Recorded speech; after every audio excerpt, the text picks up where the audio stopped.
Now, earlier I made reference to if you're a second-year student, you're not automatically a sophomore. If you're a third-year student, you're not automatically a junior, like it was when I was in school. So, I want to explain that to you and your students that are here so that you can help explain that to them. It is listed in here. It's on that big sheet that I mentioned to you, that 6-year plan. It's up at the top. It's not quite in this layout, but it's in there. To be considered a sophomore, or your badge to say sophomore, you have to have 6 credits or units. Okay? Any 6. To be considered a junior, your third year, you must have 12 credits. You must, of those 12, 2 must be English, 2 must be math, 1 social studies, and 2 science. Okay? So that's when, if you don't pass a class in 9th grade, that's when it catches you. You're a third-year student and it says sophomore on your badge. And you don't like it, but that's what it is. Okay? To be considered a senior, your 4th year, you want to be considered a senior. You want your badge to say senior. You have to have 18 credits, must have 2 English, 3 of them must be math, 2 must be social studies, 2 must be science. And to graduate, you must have 23, the right 23. Okay? So your badge will not automatically change. And I know, please help me tell your students, please help us with this, because this is the biggest, well, the first really big time that your student has heard, if you don't pass that, you're not going on. I'm not kidding. I'm not kidding. And some of them do not believe me until their badge says 9th grade, their sophomore year. They're very upset, but I can't change it because that's the way that it is. I can't put you on in the next math class until you pass the one that you have before that. It's not a threat, it's the truth, and I want them to know before a mistake is made. Okay? But this is really one of the first times in their life that consequence is immediate and not reversible. Can't go back and you can take the class again, but it's still going to be on your transcript. And it'll take a little time. Can they catch up? Absolutely, they can catch up. But it will require more work from them. Okay? We can double up on some of our classes. Math is very difficult to double up on. We are going to do some creative scheduling with block, and so that we can try to help them to catch up for graduation, but we do have students that work really hard to catch themselves back up, maybe staying 8th period, going and getting credits elsewhere, coming back. We have there's different opportunities. There's not a whole lot, but there's some different opportunities for them to be able to catch back up. Okay? But just know that that's going to require more work from them. So if we can catch it early, like what I'm telling you tonight, that's better for them and for you. Okay? That's another reason to make sure we're looking really, really close on that Infinite Campus and talking to those teachers, emailing them. So, any questions on promotion requirements? No? Yeah? Okay. All right. GPA, your grade point average. You're going to hear a lot about that, and your student will too. I'm not going to bombard you with that information, but I do want you to understand a couple of things about GPA. There's grade point average that you will see on your child's transcript. There's 2 that you'll see on your transcript. It's weighted and unweighted. Classes that are considered honors classes have a 4.5 grading scale right here. Typically, all of your classes will fall here on a 4.0 scale. All of your electives will fall here. Any regular classes fall here. If it says honors, it would be on a 4.5 scale. Okay? So you get quality points or rigor points for it being a more difficult class. Okay? If you take an AP course or a dual enrollment Move On When Ready course, they fall on a 5.0 scale. So your weighted transcript, or your weighted GPA has that factored in. Okay? So it could be worth more points for you, depending on what you made. Well, either way.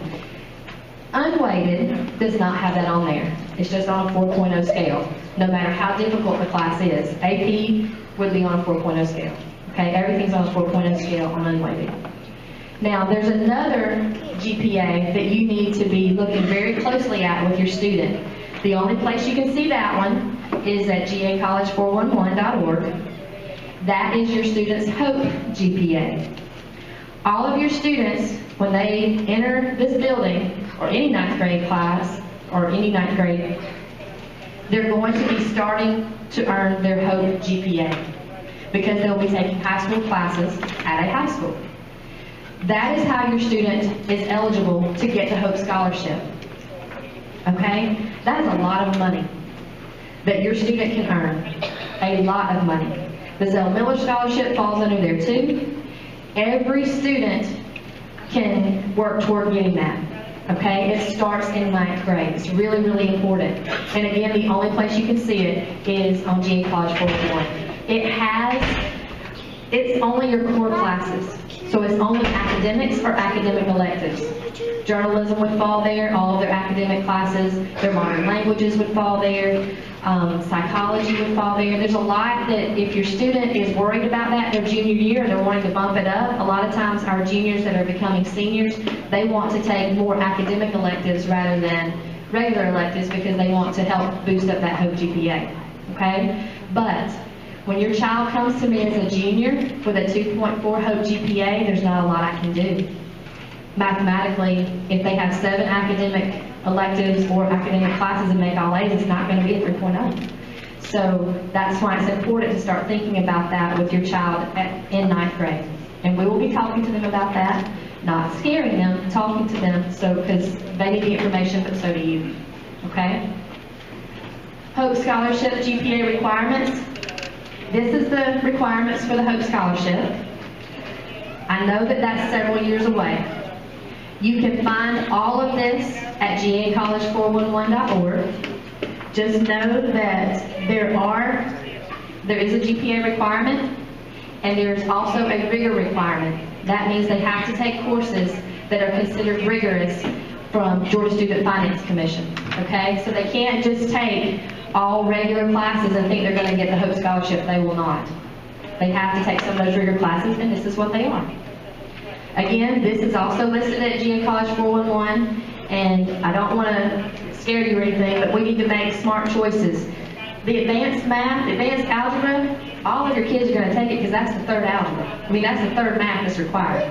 Okay? The fourth math that's required can be your choice. So we have to make sure that we choose the right one to be HOPE eligible. Okay? These are the ones that can be chosen and that will be HOPE eligible. That's a decision, not for today, but I just want you to know it. Advanced science, chemistry, physics, AP Bio, or any dual enrollment course.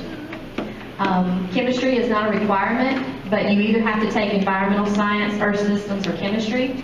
So maybe later, if you're taking environmental science in ninth grade, maybe later take chemistry. Okay?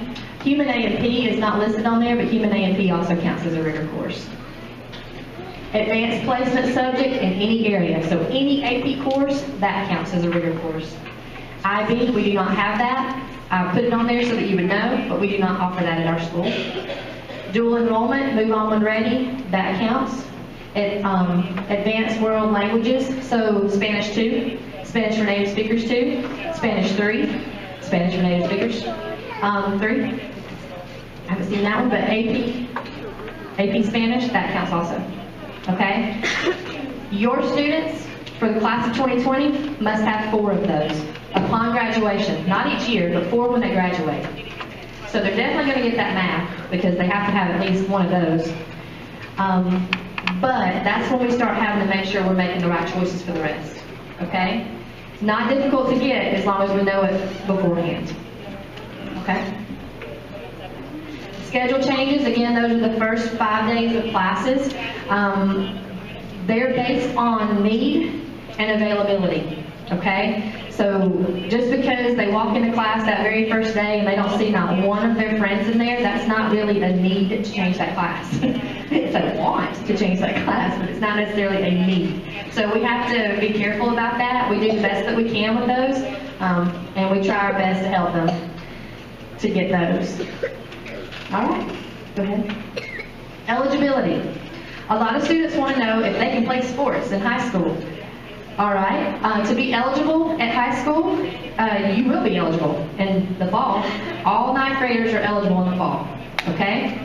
After the fall, though, so that means starting in December and January, they must pass 5 out of 7 classes every semester. Okay? So 5 out of 7, and some of our coaches require more than that. Okay? But 5 out of 7. And then for a sophomore, they have to have at least 5 credits on their transcripts. They have to have earned at least 5. Third-year students have to have at least 10 credits, and fourth-year students, as you go into your 4th year, you must have at least 16. That doesn't match promotion requirements, okay? It's one less, actually, but that's from the state. I'll tell you, East Hall is pushing for that to be higher and harder. So we want our students to be, our athletes to be student-athletes. Students first, athletes second. Because if you're planning on doing that later, colleges want you to be a student athlete. If you can't cut it in the classroom, they don't usually want you at their college because they need graduation rates to be good too. Okay? So you can be a rock star, the best of the best on the basketball court, football field, soccer field, whatever it is that you play. But you're going to have you and your talent sitting on the couch if you're not passing your classes. Okay? So please pass your classes. Don't think your coaches will cut corners for you because they do not do that. All right, go ahead. Now, you received this yesterday. I know that with the new legislation with Move On When Ready, lots of questions about that. Because you noticed that it did bring it down to 9th grade so that you can do that. Some of our colleges don't prefer that for a lot of different reasons. Maturity-wise, that's one. Because your student's going to be sitting there in class with a 21-year-old or a 25-year-old, and that might not be a good idea. But also there's requirements for the colleges. So I'm not going to insult you and read this whole thing. I'm going to let you look over that. But I am going to tell you this. Move On When Ready requirements for your students. At UNG, they want you to be 17 years old. Okay? University of North Georgia, that's the one I'm referring to. They want you to be 17, and if you're younger than that, well, because you have to provide your own transportation. However, if you're younger than that and you feel like you're going to be capable of doing that work and you feel like your child can do that, you would have to submit a letter for that. And it tells you all of that at ung.edu at their site. You can go look at that and see kind of the specifics on there. But let me also tell you what else it requires. It also requires an SAT score, a combined SAT score of 970. Now, your students have not taken the PSAT, which is the practice, nor have they taken the SAT. Some of them have, like some of your Duke students. If you were nominated for that, you might have taken it. But that's a combined score of 970. Your critical reading would have to be 480, and your math would have to be 440. Or they would have to take the ACT and have a composite of 20, a 20 on your English, and an 18 on your math. That's minimums. Okay? The math that you would see on the SAT or the ACT is going to be the 3rd year math, the advanced algebra. Okay? So that's making the assumption that your students can handle that coordinate algebra, geometry, and then that advanced algebra math you're going to see there. I am not discrediting that there are some students out there that can do that. But typically as a 9th grader, we're not quite ready for that. But that doesn't mean yours couldn't be. So here's what I'm telling you. If you feel like you want to take advantage of Move On When Ready or dual enrollment, which is Move On When Ready, if you feel like your student is capable of that and that is what you're wanting to push your student to do, I need you to call me, email me, make an appointment, come in and talk to me. Okay? Because we have to do recommendations for that. We have to help you through that process. Okay? And so we want to talk to you about that and how to help your student meet that need. If you feel like they have that. All right? So I don't want to discredit it. Because it's a wonderful program. Hope pays for it. It's fantastic. We have a lot of our juniors and seniors to take advantage of this, and it is wonderful. It gives you college credit in high school. Counts for me, counts for the college. Or counts for the high school, and counts for the college. So it's a fantastic program. But it is not for everyone. Okay? But this is the information for you. And if you did not get that, or if you need one, I did bring some in here, but those should have gone home yesterday for your student. Okay?